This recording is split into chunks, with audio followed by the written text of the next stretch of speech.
My parents struggled with infertility for years, and they decided to use artificial reproductive technologies and eventually landed on artificial insemination by an anonymous sperm donor, in which they selected sperm donor 106 from California Cryobank.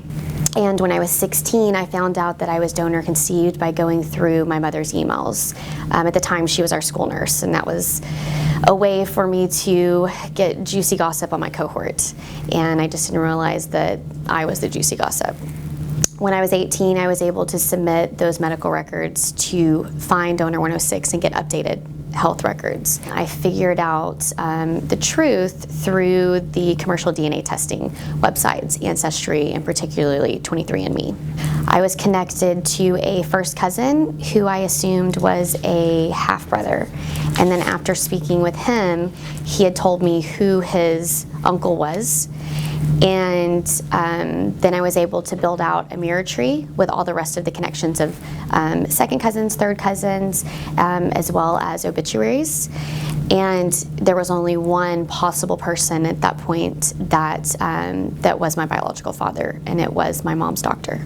So my mother's fertility doctor decided to use his own sperm instead of the sperm donor that my parents selected, consented to, and did this without their consent and without their knowledge. Did that doctor acknowledge being your biological father?